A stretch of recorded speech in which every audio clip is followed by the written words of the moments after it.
Bonjour à toutes et à tous et merci de votre présence. Nous sommes ravis de vous accueillir aujourd'hui pour ce webinaire consacré à un sujet crucial. Bonjour à toutes et à tous et merci de votre présence. Nous sommes ravis de vous accueillir aujourd'hui pour ce webinaire consacré à un sujet crucial, la prévention de la santé mentale. En tant que responsable de la fonction RH, nous savons à quel point ce thème est essentiel, non seulement pour nos collaborateurs, mais aussi pour nous-mêmes. Vous le savez, la fonction RH est souvent perçue comme un point central au sein d'entreprises. Nous sommes en contact direct avec toutes ces parties prenantes, bien sûr en lien constant avec la direction générale, avec le management et les équipes, et toujours en première ligne pour anticiper et gérer les mouvements sociaux, les négociations, mais bien sûr un tas de champs de responsabilité. Cette position au centre des enjeux humains, bien que stimulant, peut également être source de charge mentale importante, de stress et de pression. Chez Apicil, nous sommes pleinement conscients de ces enjeux. C'est pourquoi nous ne nous contentons pas d'accompagner nos clients sur ces questions, nous vivons aussi personnellement ces réalités. Nous avons déployé au sein du groupe Apicil plusieurs initiatives pour soutenir nos équipes RH.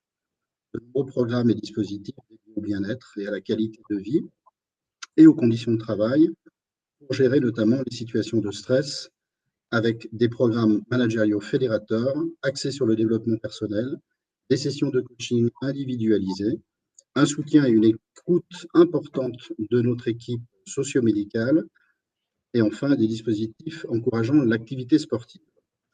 Mais pour être en phase avec le sujet d'aujourd'hui qui va nous animer, nous sommes en train de déployer un réseau de secouristes en santé mentale, des volontaires, dont nos responsables RH au sein de chaque entité employeur sont progressivement formés et habilités à identifier les signaux faibles et agir efficacement.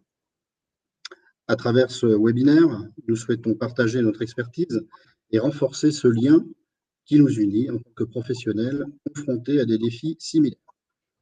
Ensemble, je vous propose de poursuivre la construction d'un environnement où la santé mentale est une priorité pour chacun d'entre nous. Je vous souhaite donc un excellent webinaire et de riches échanges. Avant de céder la parole à Juliette, et nos différents animateurs, je tiens à remercier chaleureusement nos organisateurs d'avoir pris l'initiative de programmer ce rendez-vous en cette rentrée. Bonne journée à vous tous.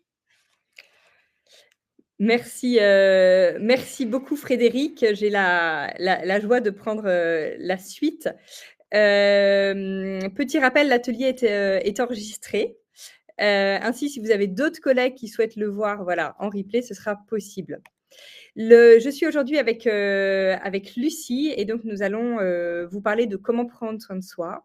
Cette conférence va durer 45 minutes et vous allez voir, vous allez avoir des sondages, vous allez pouvoir poser des questions dans le chat et si je ne suis pas assez claire, Lucie se fera une joie de reprendre et de réexpliquer ce que je vous dis.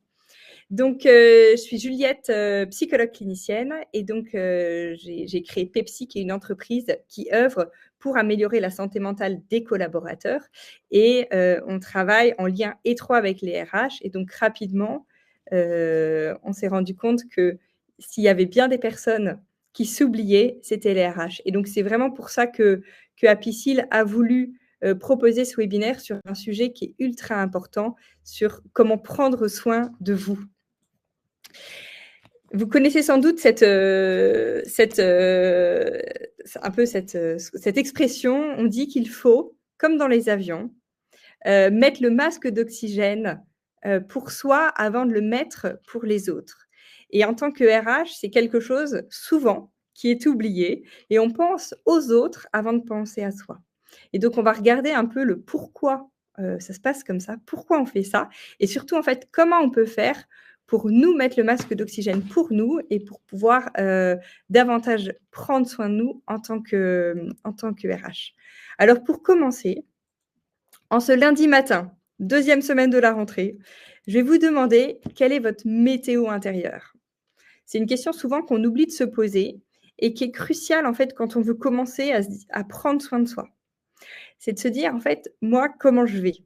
C'est compliqué de prendre soin de soi, si on n'a pas du tout, si on ne sait pas d'où on part.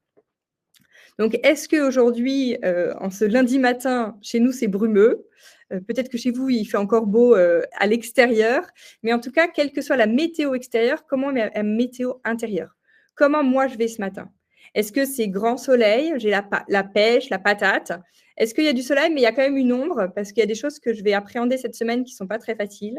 Est-ce que c'est la pluie? Parce qu'au final, voilà, je me sens peut-être triste ou j'ai pas l'énergie. Est-ce que c'est l'orage? Parce qu'il y a des choses qui me mettent en colère.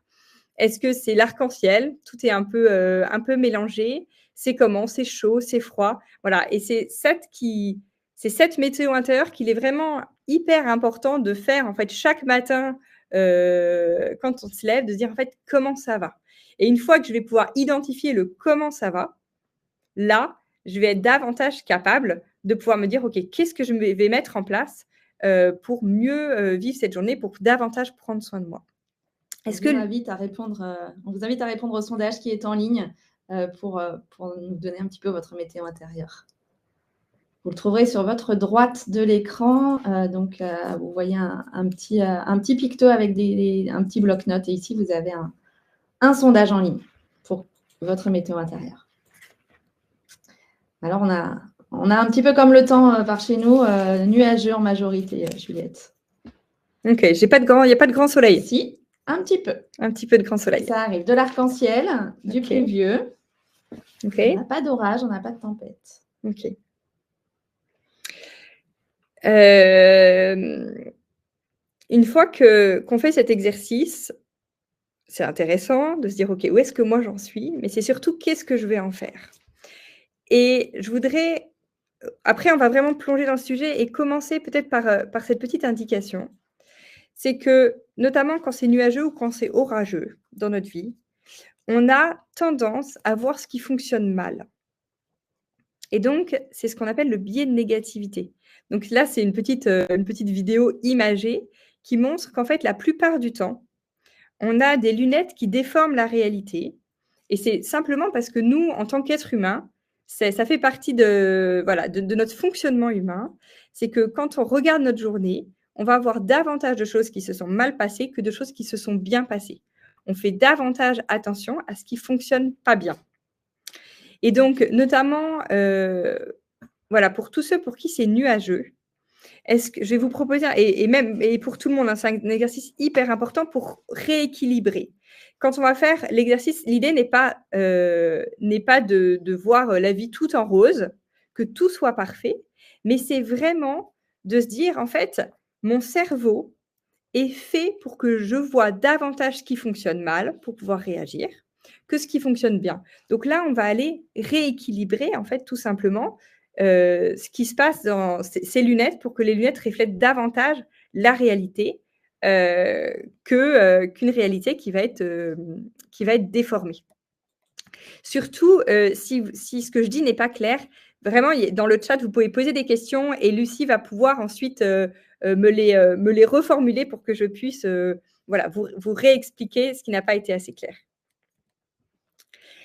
Donc, je vous propose un petit exercice pratique pour rééquilibrer la vision de la réalité. Alors, vous allez prendre quelques instants pour regarder dans les 3 derniers jours. Donc, les 3 derniers jours, ça veut dire vendredi dernier, samedi, dimanche. Donc, il y a eu une journée de travail et 2 journées de week-end où vous allez retrouver des choses qui ont été agréables et qui ont été positives pour vous.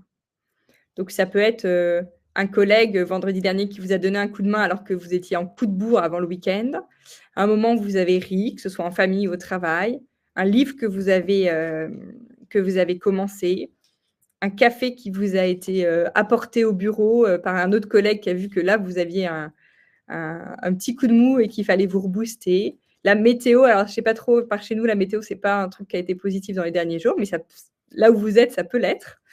Un bon moment en famille. Voilà. Et ça peut être aussi des choses, cet exercice, il peut paraître très simple, il peut aussi paraître un peu plus compliqué. Et dans ces cas-là, dans les 5 éléments qui peuvent être positifs, c'est que vous avez sans doute mangé à votre faim, que vous avez un lit où vous avez pu dormir chaque soir, que vous avez réussi voilà, quelque chose dans votre quotidien qui peut être tout simple. Donc, je vous laisse réfléchir aux 5 éléments et je vais faire l'exercice avec vous. Et comme ça, je vais vous partager. Vous allez voir que c'est vraiment des choses hyper simples. Mais quand on se remémore ces choses-là, ces choses qui nous font du bien et qui vont rééquilibrer notre vision de la réalité.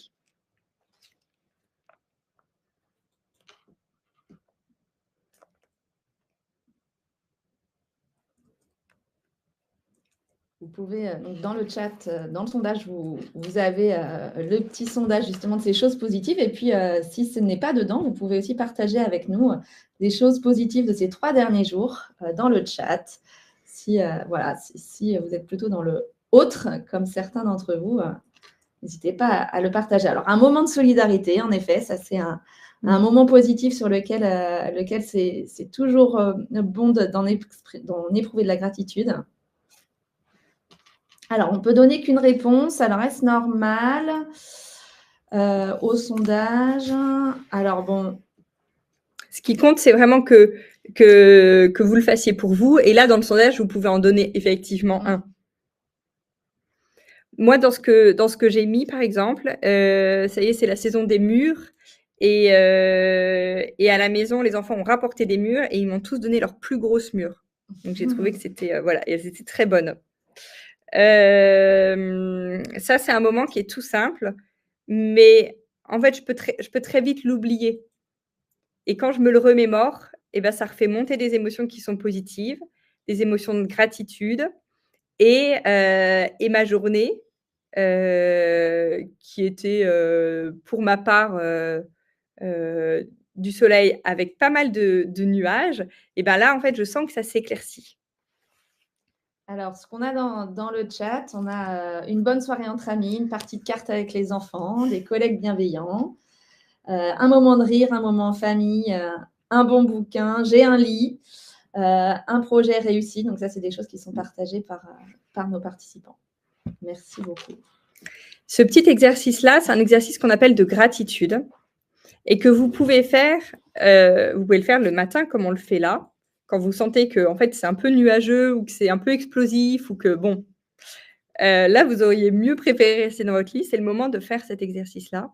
Et vous pouvez aussi le faire d'une manière très habituelle le soir au moment de vous coucher.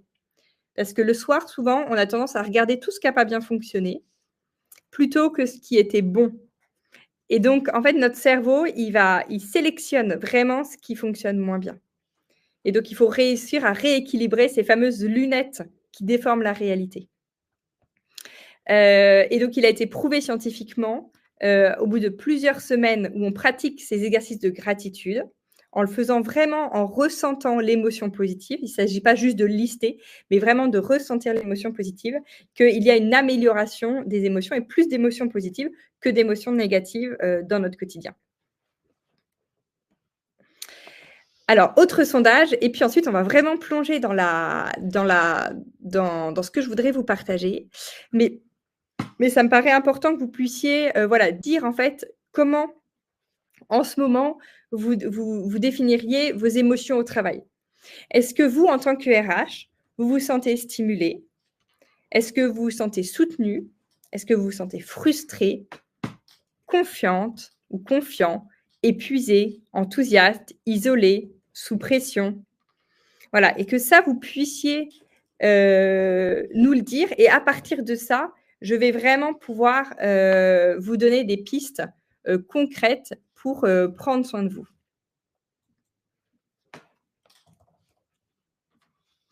Alors, il est possible qu'il puisse y avoir plusieurs réponses et qu'il n'y ait pas que voilà, ce ne soit pas qu'une seule réponse.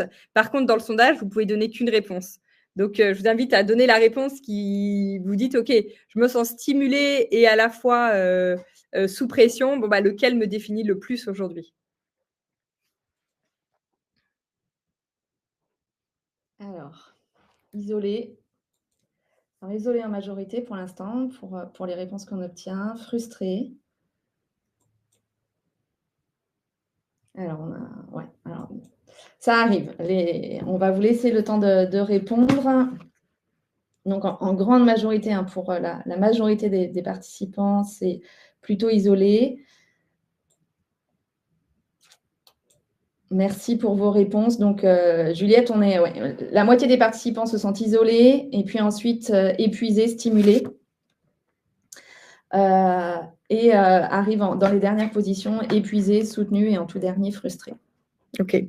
Sachant que comme c'est un sondage avec une seule réponse, ça dit pas complètement la réalité et qu'il y a sans doute des choses, voilà, vous pouvez vous sentir frustré ou isolé, mais aussi avec des choses plus positives.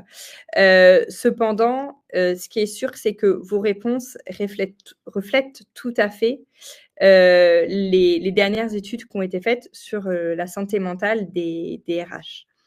Donc, 80% se déclarent épuisés, 69% se sentent isolés et 73% se déclarent frustrés. Donc, ça veut dire que vous n'êtes pas seul à ressentir ces émotions et c'est pour ça qu'Apicil a voulu vous proposer toute cette démarche qu'on amorce aujourd'hui. On l'amorce avec cette conférence en ligne et vous pourrez ensuite continuer à prendre soin de vous avec une application qui vous est mise à disposition pour vraiment prendre soin de vous. Et notamment, on a vu les exercices de gratitude, faire davantage d'exercices de gratitude et d'autres exercices pour pouvoir vous occuper de vous. En tant que RH, en 2022, on n'a pas encore les chiffres de 2023, 2022, 79% des RH expliquent avoir été davantage sollicités par les salariés en 2022, notamment par la direction et par les managers. Et ce qui remonte des managers, c'est qu'eux-mêmes sont davantage sollicités par les collaborateurs et vous faites peut-être face à des problématiques auxquelles vous ne faisiez pas face il y a 5 ou 10 ans. C'est-à-dire qu'il y a des problématiques beaucoup plus personnelles qui vont arriver et qui vont prendre beaucoup plus de place qu'il y a quelques années. Le Covid a accéléré cette tendance qui était déjà amorcée avant. Et 66% se sentent peu ou pas soutenus par leur hiérarchie. Pourquoi ?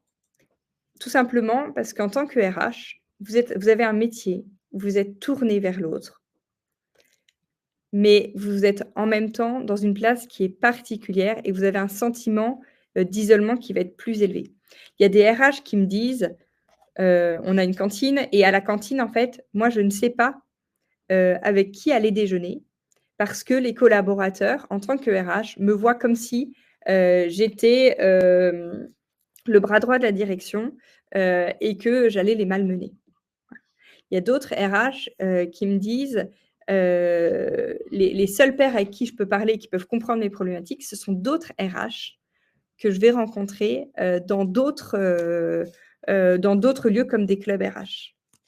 Donc, ce sentiment, en fait, d'isolement, il est extrêmement vrai dans votre fonction parce que vous êtes vraiment pris entre la direction et les collaborateurs et que vous devez jongler avec ça. Certains RH me disent aussi, je me sens pris comme dans un étau où voilà, entre vraiment pressé de toutes parts et que c'est extrêmement compliqué. Donc ça, pour prendre soin de soi en tant que RH, c'est vraiment important de se dire, OK, effectivement, c'est pas un métier qui est facile. Et effectivement, peut-être que c'est plus difficile qu'il y a quelques années. Mais c'est un métier que j'ai choisi parce qu'il était tourné vers les autres. Mais comme vous avez choisi sans doute ce métier pour ce que ça implique ce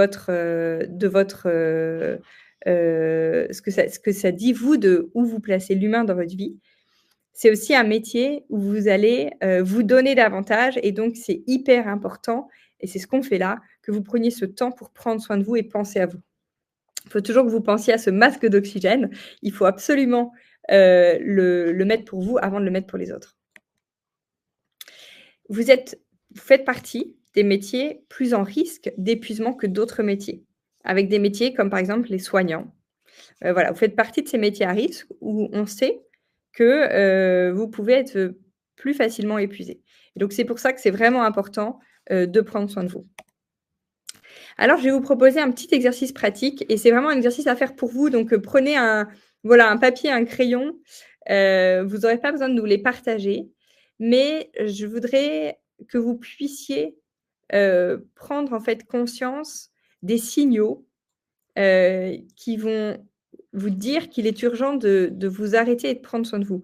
Quand je dis vous arrêter, hein, c'est pas arrêter votre travail, c'est lever le pied, c'est faire une pause, c'est se dire OK, ce dossier-là, il faudrait que je le traite, mais en fait, là, on est le week-end, donc je vais plutôt aller courir, aller marcher, et je vais reprendre lundi, je ferai plus d'attaques.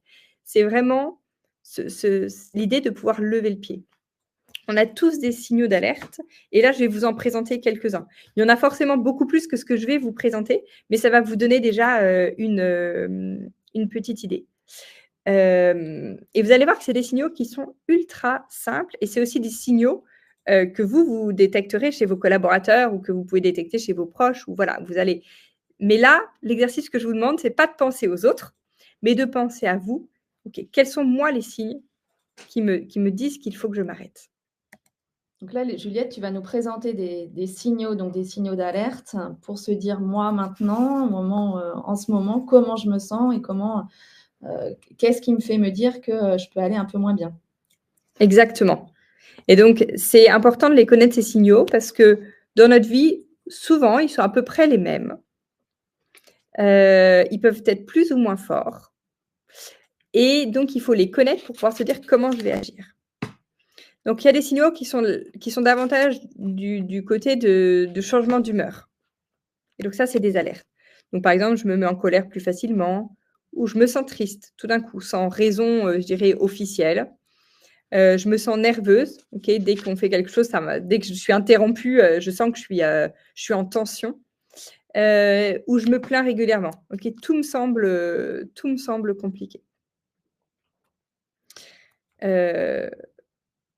Moi, un de mes signaux d'alerte, c'est quand je me sens nerveuse. Et le nerveuse, c'est-à-dire que je me sens en tension. On me demande quelque chose, alors que je suis en train de faire autre chose. Et en fait, ça va vous savez, cette espèce de sensation là d'être tout tendu à l'intérieur de soi. Bon, voilà. Donc ça, c'est comme ça que je sens. Et parfois, en fin de journée, je me dis, je suis toute tendue comme ça. Donc, je ne me sens pas en colère, je ne me sens pas stressée, mais en fait, je me sens vraiment nerveuse et tendue. Et donc, quand ça revient en une journée, je me dis, OK, c'est qu'il y a quelque chose qui n'est pas tout à fait clair, et que ce n'est pas juste, là, je me suis sentie tendue aujourd'hui. En général, c'est vraiment une accumulation, et ça fait plusieurs semaines qu'en fait, j'ai pas pris du temps pour prendre soin de moi.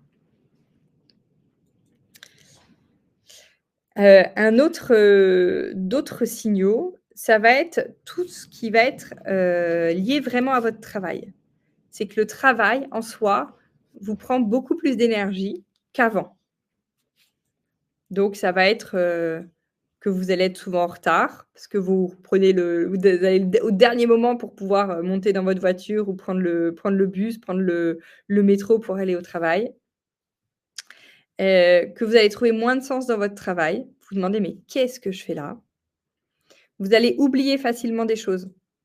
Okay, vous allez plus savoir les noms de vos collaborateurs. Et vous allez dire, alors, OK, monsieur Tartampion, non, c'est pas Tartampion. Et ça peut être vraiment un signe.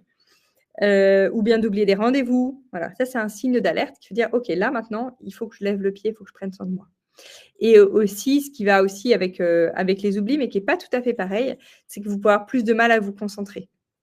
Vous allez penser à d'autres choses, vous allez avoir du mal à vous mettre à une tâche qui vous demande de l'énergie. Et donc, tous ces signaux d'alerte-là, c'est quand vous en avez, il y en a sans doute beaucoup d'autres, enfin, il y en a beaucoup d'autres, mais là, on ne vous en a présenté que 4, mais c'est vraiment de se dire, OK, ça, pour moi, c'est un signal d'alerte. Et quand il y a ça, il faut que je lève le pied. Et vous inquiétez pas, parce que si vous dites, il faut que je lève le pied, mais je ne sais pas très bien comment faire, on va faire des exercices tout à l'heure pour pouvoir justement prendre soin de vous. Mais avant que je vous présente ces exercices et que je vous présente comment prendre soin de vous, il est hyper important que chacun d'entre nous, on comprenne bien, en fait, quels sont les signes qui m'invitent à prendre soin de moi et qui me disent, maintenant, il faut que tu prennes soin de toi. D'autres signes vont être liés davantage à notre corps. Pour des personnes, ça va être les sensations d'avoir froid tout le temps. Ça peut être des ongles qui vont être rongés. Ça peut être, j'ai une boule au ventre. Là, on a mis quand je me lève le matin, mais ça peut être voilà, tout moment de la journée. J'ai mal au ventre. J'ai mal à la tête. Ça peut être aussi, j'ai mal au dos. Cette expression, j'en ai plein le dos. parfois, elle est concrète et vraiment, on sent qu'on a mal au dos, on a mal dans nos articulations, on a mal dans notre posture. Et donc ça, c'est des signes aussi, c'est des signes, voilà, qui font soi. Il n'y a pas un signe qui est supérieur à l'autre. C'est-à-dire que c'est pas parce que moi, j'ai le dos complètement bloqué, qu'en fait, le signe est beaucoup plus important que quelqu'un qui va tout oublier. C'est chacun nos signaux, ils sont vraiment individuels et ils sont vraiment liés à nous, à qui nous sommes, à notre histoire. Et donc, c'est important de les connaître pour soi. En revanche, les signaux peuvent être plus ou moins faibles. Donc, c'est-à-dire que j'ai un peu mal au dos, pour vous, ne va rien avoir à voir avec, en fait, j'ai le dos complètement bloqué. Okay, le signal d'alerte ne va pas être le même. Donc, il y en a un, c'est presque un signal d'urgence et que là, maintenant, il faut vraiment s'arrêter parce que vous n'êtes plus capable de fonctionner. S'il y a des choses voilà, où ça fait écho, n'hésitez pas à le mettre dans le chat et Lucie pourra le partager. Ça peut être aussi des signaux par rapport à votre attitude qui va changer. Donc, je scrolle tout le temps sur mon smartphone.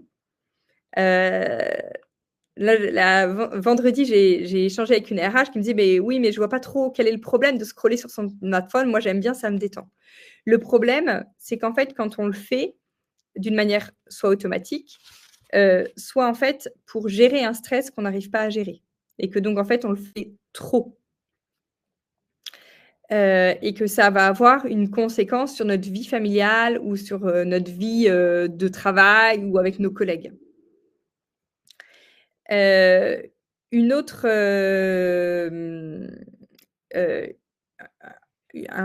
signe d'alerte sur l'attitude, c'est de pouvoir faire des achats compulsifs. C'est-à-dire que je me dis, j'en ai pas vraiment besoin, mais ok, je vais l'acheter. Et moi, je vois très clairement que et c'est un signe d'alerte où je me dis, il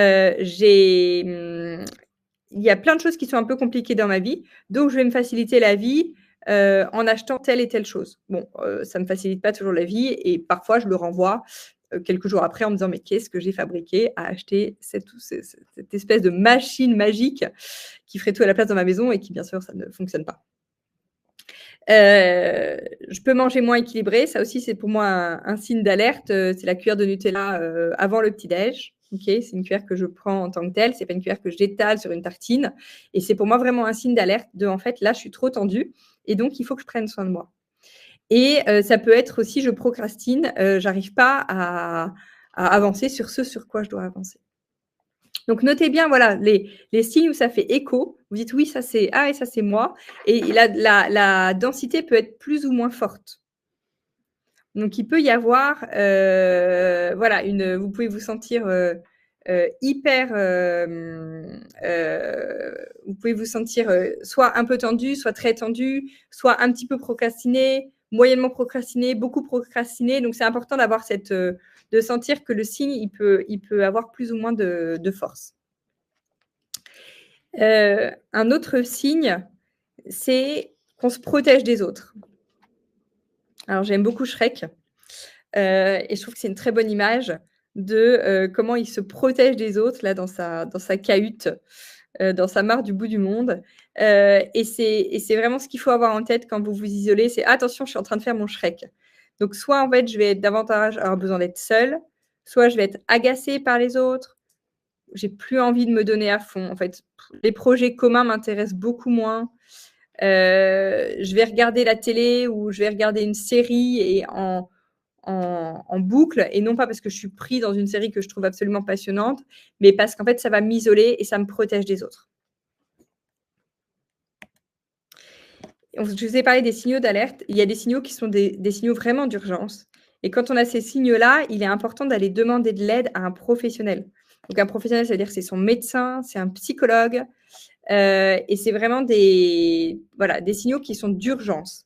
C'est-à-dire que si vous avez un ami qui vous dit je suis comme ça en ce moment, bah, vous savez que vous allez tout de suite lui dire d'aller demander de l'aide. Et de la même manière, il faut que vous soyez, vous, cet ami pour vous-même.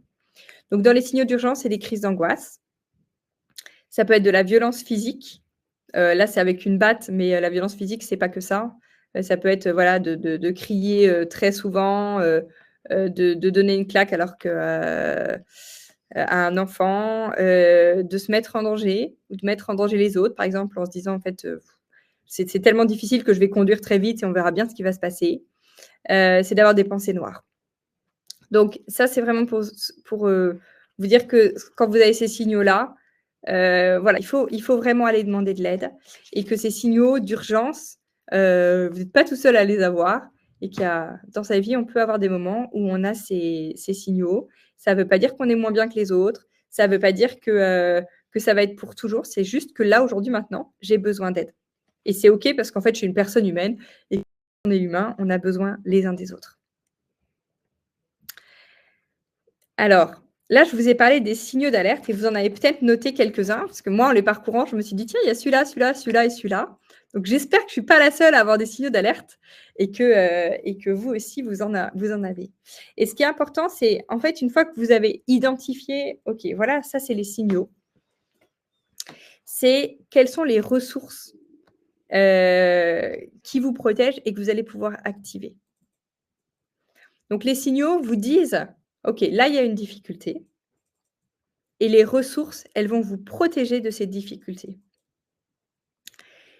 Il y a des ressources que vous avez déjà, que vous pouvez cultiver, et des ressources que vous allez pouvoir développer. Je vais vous expliquer ça après. Ce qui est hyper important, c'est que les ressources que je vais vous présenter, vous allez vous dire, ah ok, non, mais c'est carrément basique. Et oui, en fait, c'est carrément basique, vous allez le voir. Parce que l'idée, c'est que c'est des ressources souvent que vous avez en vous, autour de vous, mais que vous oubliez. Alors, les ressources que vous allez pouvoir cultiver, il y a des grandes catégories. Une des premières ressources, c'est d'apprendre à poser des limites et de poser des limites. De pouvoir dire non, ça vous parle? Ça va être aussi toutes les ressources qui sont liées aux liens aux autres. Tout ce qui va être lié à ce qu'on appelle la régulation émotionnelle, qui est un mot un peu barbare, mais qui est vraiment de comment, en fait, concrètement, mes émotions deviennent suffisamment acceptables pour que je puisse bien vivre. C'est toutes les ressources qui sont liées à la nature, aux arts et à la culture, les ressources qui sont liées à soi, à nos forces personnelles, et toutes les ressources qui sont liées à l'hygiène de vie, bien manger, bien dormir. Tu vas nous donner des exemples peut-être, Juliette, de ressources? Je vais vous donner des exemples, parce que là, si je vous dis des ressources que vous allez pouvoir cultiver liées à vos liens, vous allez peut-être vous dire que ce n'est pas très concret. On va effectivement, merci Lucie, rentrer dans le concret. Alors, sur les limites, c'est une ressource qui va être extrêmement QRH. Et c'est important de connaître vos propres limites et de pouvoir les respecter. Et ça ne se fait pas en un claquement de doigts. C'est quelque chose qui va prendre du temps. Mais déjà, si vous vous dites, OK, effectivement, moi, j'ai du mal à mettre des limites. J'ai du mal à fermer parfois ma porte parce que je dois travailler sur un dossier. Donc, comment je vais faire concrètement? Donc, la première chose, c'est de pouvoir apprendre à dire non. Parfois, on a des demandes sur lesquelles il faut pouvoir dire non. Non, ça, je ne peux pas le traiter. Ou j'ai aussi ça à faire maintenant. Je pourrais le traiter à tel moment. De pas, en fait, on peut avoir parfois un espèce de syndrome de sauveur, je dis oui à tout et je vais aider tout le monde et tout le temps. En fait, parfois, c'est pas possible. Et en fait, ça veut pas dire un non braqué, non, c'est non et c'est non. C'est de dire juste, en fait, là, dans ma réalité aujourd'hui, ce dossier-là, je peux pas le faire maintenant. En revanche, dans 1, 2 semaines ou à tel moment, là, ça va être possible et je vais pouvoir le faire. Et c'est vraiment important d'apprendre à mettre ces limites-là parce qu'il faut que ce qu'on vous demande corresponde à la réalité de ce que vous pouvez donner. Et vous pouvez aller demander de l'aide aussi en vous disant, en fait, là, ce qu'on me demande, c'est trop et donc je vais demander de l'aide à mon N+1 en disant, OK, sur tel dossier, voilà, en fait, on me demande ça, je ne vois pas comment je peux le faire concrètement avec le temps que j'ai aujourd'hui. Les journées ne font que 24 heures, ce n'est pas 24 heures au travail. Donc voilà, comment concrètement je fais? Ça va avec le apprendre à dire non, mais c'est extrêmement important, c'est de ne pas vouloir faire tout le temps plaisir aux autres.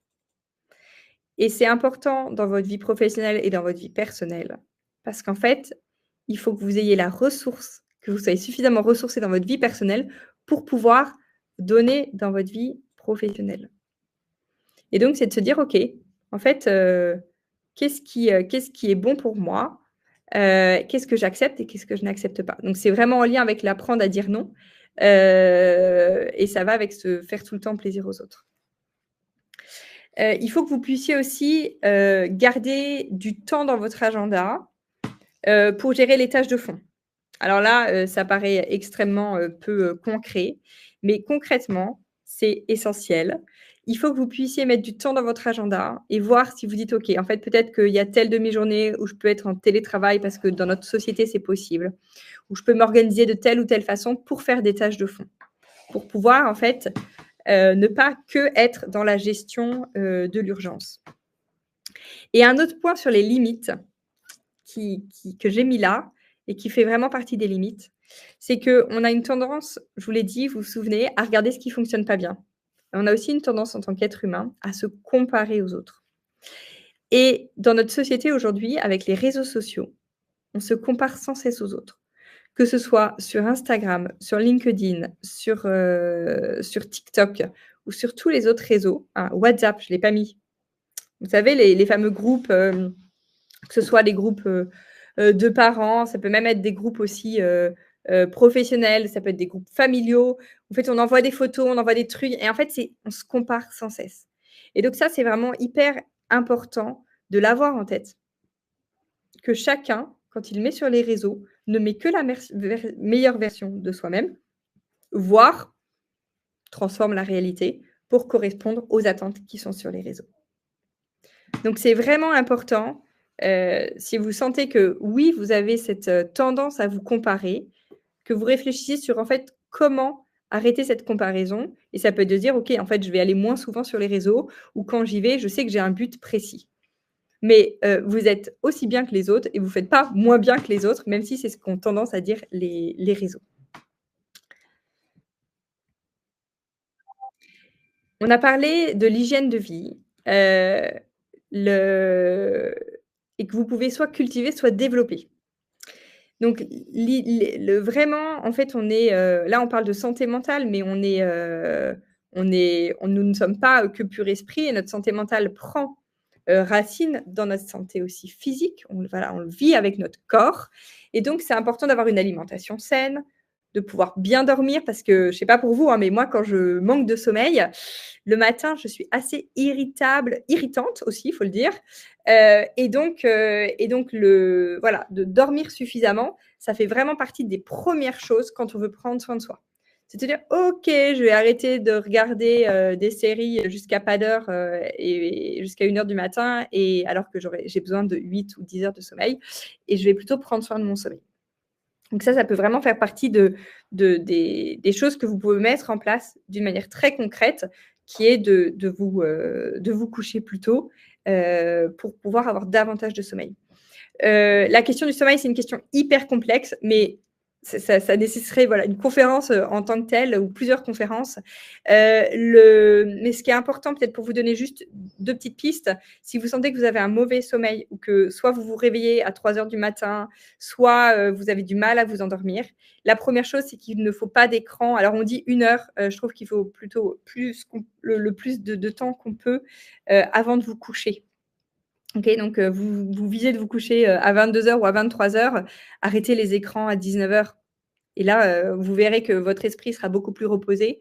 Vous n'aurez pas cette fameuse lumière bleue qui empêche de s'endormir, et le sommeil sera beaucoup plus facile. Et vous aurez aussi beaucoup moins tendance à vous réveiller en plein milieu de la nuit, puisque la nuit, on se réveille et on se remet à penser à plein de choses. Et si vous n'avez pas donné de repos à votre cerveau parce que vous avez scrollé toute la soirée, que vous avez répondu à des messages toute la soirée, ça va être plus compliqué d'avoir un sommeil paisible. Il faut faire de l'activité physique régulière. Ça ne veut pas dire qu'il faut aller à la gym tous les jours, même si bien sûr l'idéal est de pouvoir faire régulièrement du sport. Ce qui est vraiment important, c'est de ne pas être sédentaire. C'est-à-dire que c'est par des toutes petites choses. Par exemple, vous pouvez vous dire, si vous prenez le métro, vous dire, en fait, je vais sortir une station plus tôt, ou je gare ma voiture au bout du parking plutôt que le plus proche possible des bureaux, pour pouvoir rentrer en faisant le moins de pas possible. Au moment de déjeuner, je déjeune avec un sandwich, et en fait, je vais aller marcher pendant mon déjeuner. Voilà, c'est C'est ça qui est vraiment important dans cette activité physique. Et j'en ai déjà parlé, mais réduire son exposition aux écrans va améliorer votre santé physique et mentale.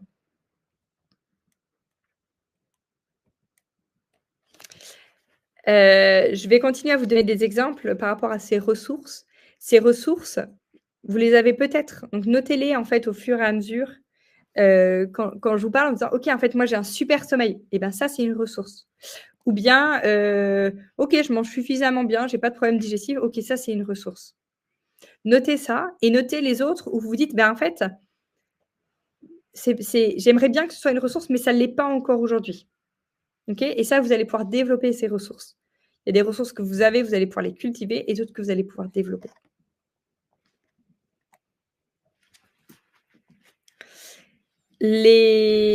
Tout ce qui fait partie des liens aux autres, c'est essentiel pour prendre soin de soi. Et parfois, on l'oublie ou on prend peu soin des liens qui nous unissent. Il y a un très beau livre de Christophe André et de Rebecca Shankland qui parle de ces liens qui nous unissent. Et donc voilà, si c'est quelque chose qui vous intéresse, c'est un magnifique livre qui explique à quel point pour prendre soin de nous, on a besoin des autres. Donc les liens qu'il faut cultiver, c'est les liens qui sont à notre famille, à nos amis, aux personnes qui sont positives pour nous. Okay, c'est pas si notre famille, en fait, c'est très compliqué. L'idée, c'est pas de se dire tous les dimanches, je vais aller dîner chez ma belle-mère. Non, c'est de se dire, en fait, il faut cultiver les liens qui sont bons et positifs pour soi. Et souvent, on se rend compte qu'en fait, les personnes qui sont bonnes pour nous, en fait, on les oublie ou on se dit, bah, en fait, on n'en prend pas assez soin. Donc, un petit exercice que vous pouvez faire, c'est de vous mettre, vous, en fait, sur le centre d'une feuille et de vous dire, OK, là, ça, c'est moi. Et qui sont les personnes autour de moi? Et il y a des personnes que je voudrais rapprocher de moi. C'est-à-dire que ma meilleure amie, en fait, finalement, je la vois qu'une fois dans l'année. Et si on se voyait 2 ou 3 fois, ça serait quand même beaucoup mieux pour l'une et pour l'autre. Donc, comment je peux faire? Il y a toutes les relations professionnelles qui sont positives et qu'il faut aussi cultiver, prendre le temps de davantage échanger avec les collègues et tous les liens dans les sociaux et notamment dans les associations dans lesquelles vous pouvez vous engager. Vous pouvez déployer vos forces personnelles ou cultiver ou les déployer, l'un ou l'autre. C'est tout ce qui fait que vous vous sentez vivant. Les forces, ça peut être, en fait, j'ai un goût pour l'art. Ça peut être, je sais leader mon équipe. Ça peut être, je vois toujours le positif plutôt que le négatif. Et tout ça, plus vous allez utiliser ces forces-là, plus vous allez vous sentir épanoui et heureux. Sur les forces personnelles, et on va vous remettre dans le chat le lien, on a plusieurs parcours en fait sur notre application pour apprendre à connaître quelles sont ces forces et à les déployer. Et c'est essentiel pour prévenir en fait notamment l'épuisement et le stress. Plus vous allez vivre avec vos forces, moins vous serez en risque d'épuisement.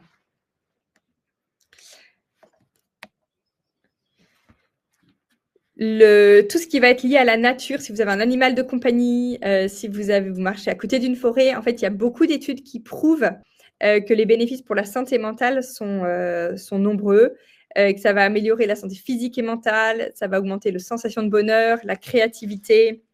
Et donc ça, voilà, vous pouvez vous reconnecter avec la nature. Alors parfois, quand on habite en ville, ça nous paraît un peu plus loin ou un peu plus compliqué. Il peut y avoir des parcs.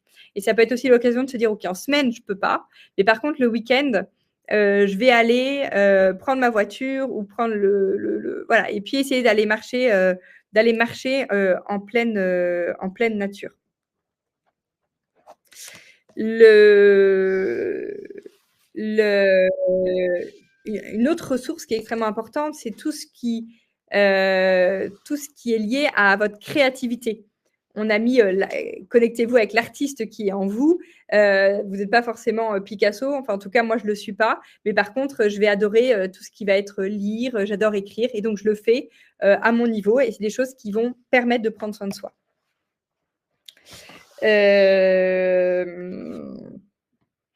Alors, j'en profite juste pour vous préciser que dans les favoris, vous avez le livre dont tu as parlé, Juliette, le livre de Christophe André et Rebecca Shankland, ces liens qui nous font vivre. On vous a mis également le lien vers le questionnaire pour découvrir vos forces personnelles, afin que vous puissiez retrouver rapidement ces ressources que l'on vous propose.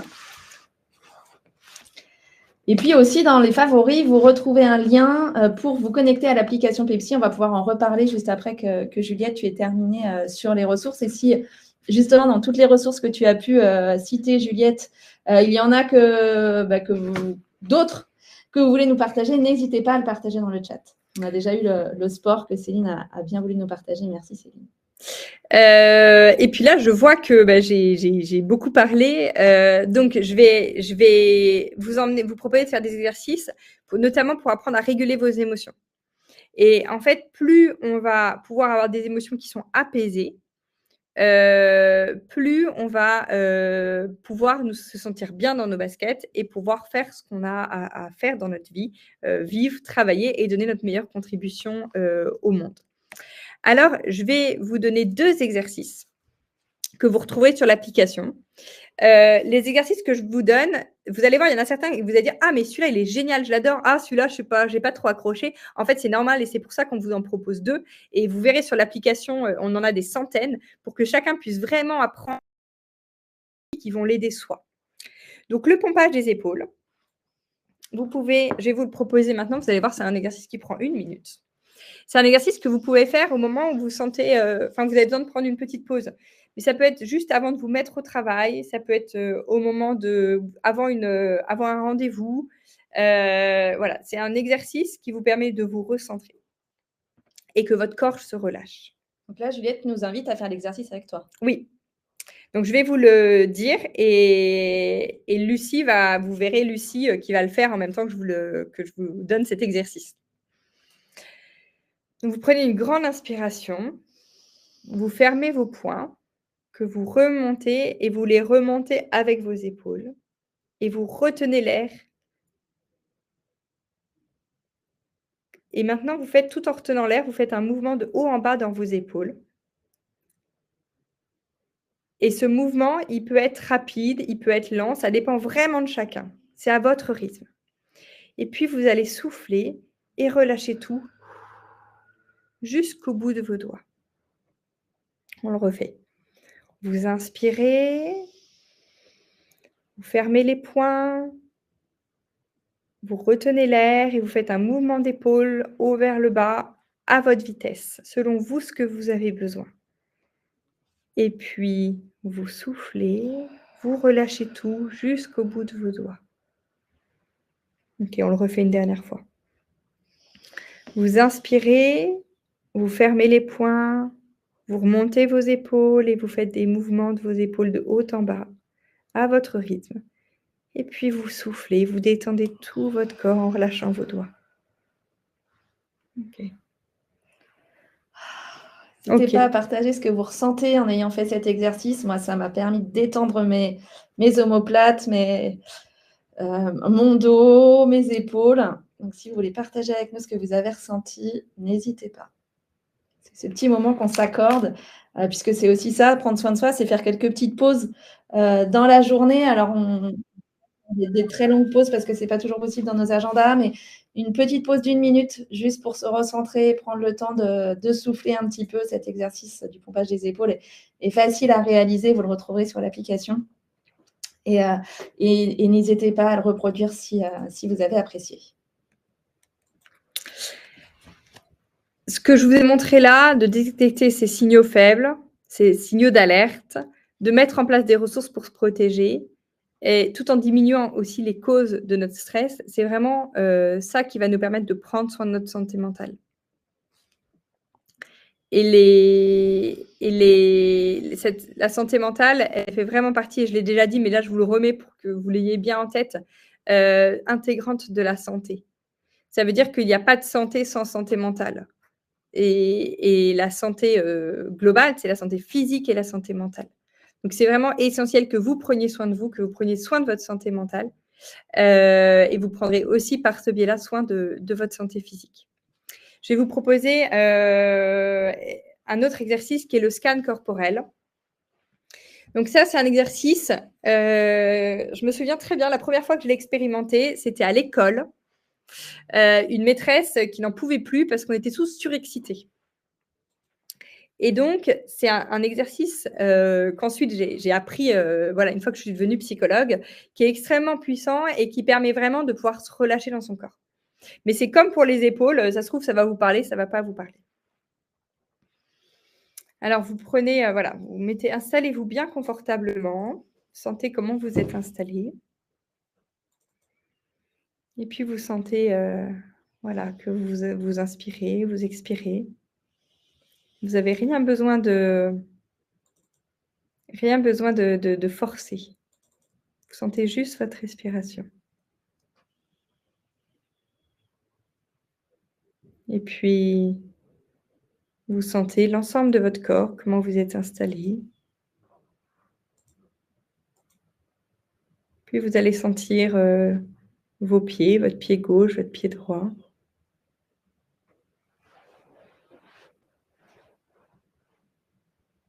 Puis, votre mollet gauche, votre mollet droit.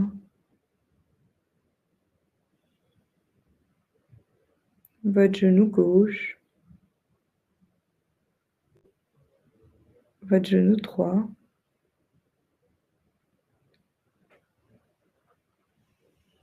puis vous sentez que vous êtes assis, là vous sentez vos cuisses, l'une après l'autre, votre bassin,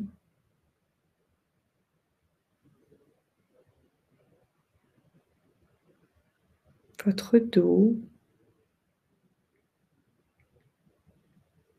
votre ventre. Vous sentez les mouvements de votre respiration.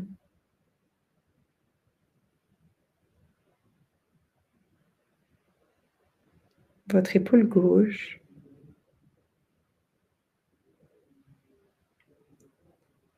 Votre épaule droite. Puis votre bras gauche jusqu'au bout des doigts.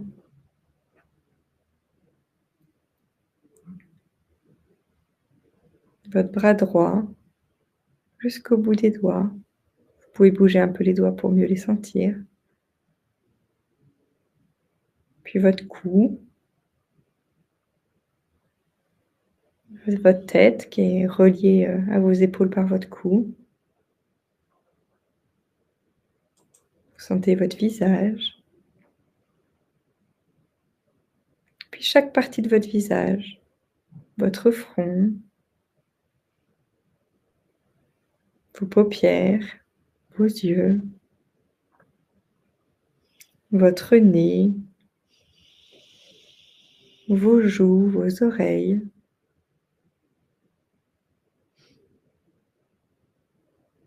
Puis vous ressentez votre respiration.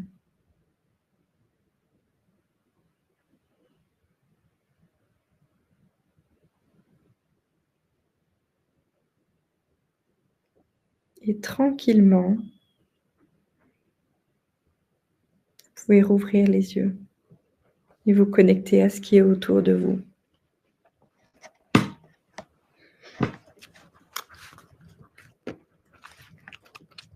Donc ça, c'est un exercice qui permet vraiment de se détendre. Mais si vous êtes trop activé, c'est-à-dire que si vous êtes en période de orage ou en période de stress très fort, ça peut ne pas être tout à fait adapté. Et à ce moment-là, vous trouverez sur l'application toujours d'autres ressources, comme par exemple la respiration anti-panique qui permet, dans les moments de stress très intense, de vraiment redescendre très rapidement dans sa zone de confort. Alors, cette fin de conférence, je vous propose un petit défi. C'est une action que vous choisissez de faire cette semaine pour cultiver et développer vos ressources. Alors, j'ai mis quelques exemples. Ça peut être écrire à un proche, se promener dans la nature, aller courir. Voilà, je vous laisse peut-être en choisir. Et à la fin de cette conférence, quand on aura éteint, vous le mettez dans votre agenda. Parce que si juste vous vous dites, ouais, je vais appeler un ami, a priori, on va arriver lundi prochain et vous ne l'aurez pas fait parce que vous l'aurez oublié. C'est normal, vous avez des vies hyper prises. Voilà, donc ça, je vous laisse regarder. Et puis, il y a sans doute d'autres choses. Là, on vous a mis quelques idées sur de choses pour cultiver et développer vos ressources.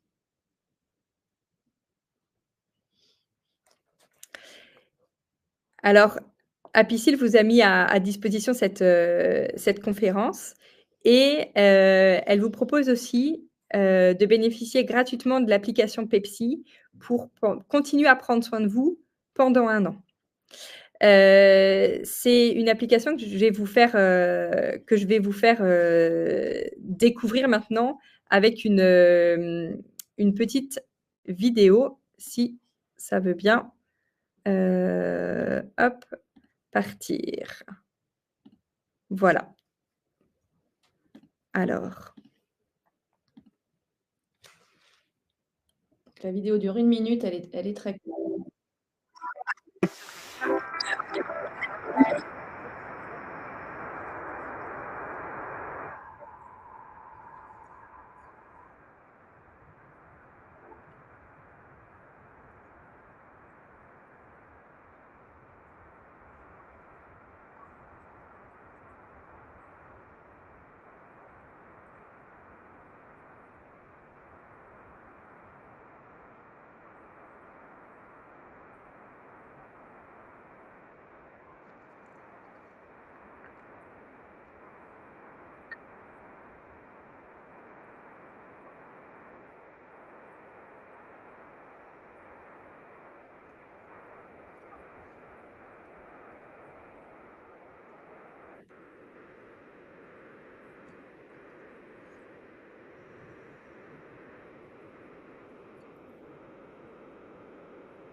Donc, vous retrouvez le lien pour demander l'accès à l'application Pepsi qui vous est offerte par Apicil, aussi bien dans les favoris que dans le chat à l'instant. Et on vous invite en fait à consulter votre boîte mail, mais également vos spams, puisque vous allez recevoir un code personnel. Cette application est totalement confidentielle.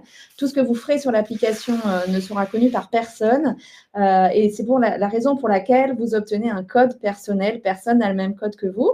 Donc, on vous invite à aller dans vos spams ou alors dans votre boîte mail avec l'adresse mail que vous nous partagez via le formulaire d'inscription. Et vous pouvez vous connecter à l'application Pepsi en quelques clics, renseigner une adresse mail et choisir un mot de passe selon les critères demandés. Puis ensuite, on vous demandera le code à 6 chiffres donc que vous avez reçu par mail.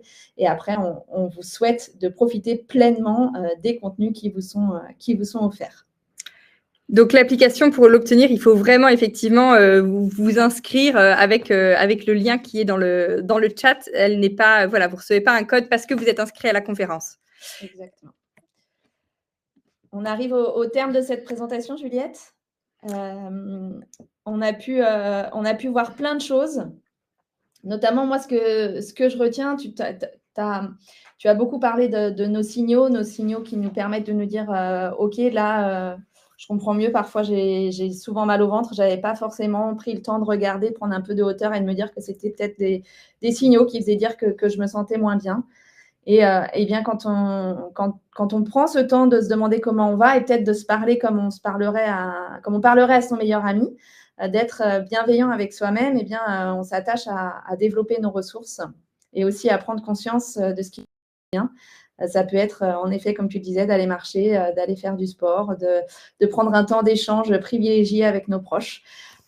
Et tu nous invites vraiment à développer nos ressources pour permettre de contrecarrer nos signaux et nous permettre de nous sentir le mieux possible dans nos baskets. On n'a qu'une seule santé, tu l'as dit, une santé physique, mais aussi une santé mentale. Donc, on vous invite à en prendre soin et on est la méthode des petits pas. Pas à pas, ne révolutionnons pas tout de suite, mais voilà, disons-nous, comme tu le disais, de le mettre dans notre agenda, quelques premières actions pour pouvoir prendre soin de nous. Un mot de fin, Juliette? Eh ben, j'étais ravie de pouvoir échanger avec vous et de continuer en fait cette aventure avec vous. Pour tous ceux qui s'inscrivent à l'application, vous recevrez tous les lundis un petit mail que je vous envoie avec quelques ressources pour vous donner un peu de peps en cette début de semaine. Donc, je serais ravie voilà, de pouvoir continuer à échanger avec vous pour que vous puissiez prendre soin de vous pendant toute cette nouvelle année. Vous retrouvez les exercices sur l'application Pepsi. Donc là, c'est si vous avez déjà téléchargé l'application, là, vous pourrez les retrouver ici. Et en conclusion, voilà, une chose que vous retenez pour vous et une chose que vous allez changer dans votre vie et vous pouvez le mettre dans le chat. Un grand merci à chacun et à chacune. On reste en ligne un tout petit peu si vous voulez poser quelques questions. Nous vous remercions toutes et tous pour votre participation.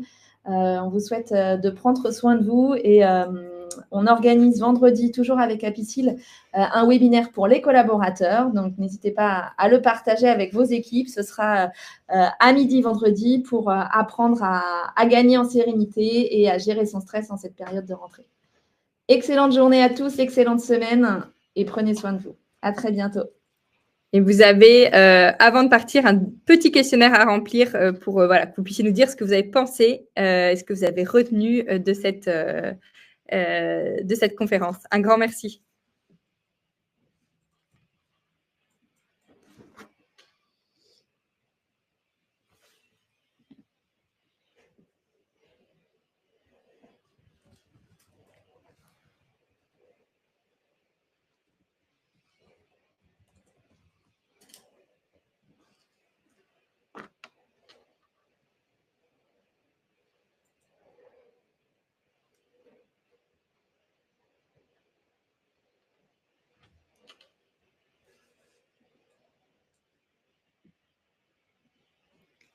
On va laisser encore un petit peu en ligne une petite minute avec le questionnaire de satisfaction. Et bien sûr, si vous avez des questions pour les personnes toujours en ligne, n'hésitez pas, ce sera un grand plaisir de pouvoir les répondre. Alors, y a-t-il un lien pour inviter nos collaborateurs au webinaire du 13 sur... Oui. Hop, on vous trouve ça tout de suite. Merci pour cette demande. Hop là, tac, tac, tac. Tu l'as? Ouais, c'est bon, je l'ai. Un tout petit instant, je vous trouve ça.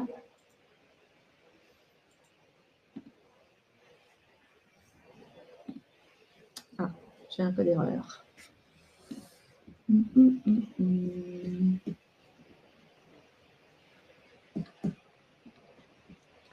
Je vous trouve ça tout de suite. Voilà, c'est là.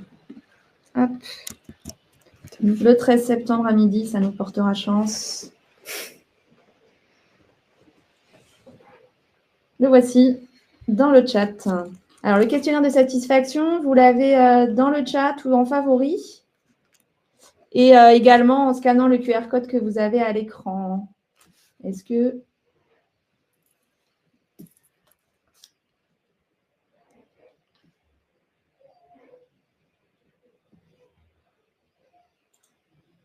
Ah ben, merci Sabine d'avoir aussi partagé le lien vers le webinaire de vendredi.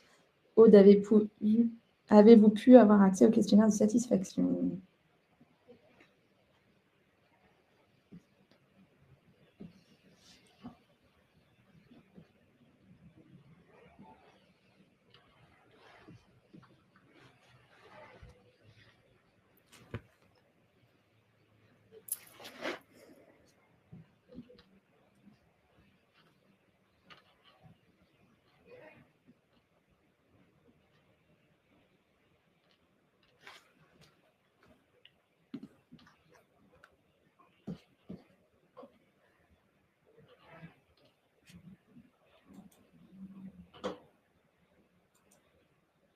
Je pense que oui, puisqu'on a déjà des premières réponses. Merci beaucoup.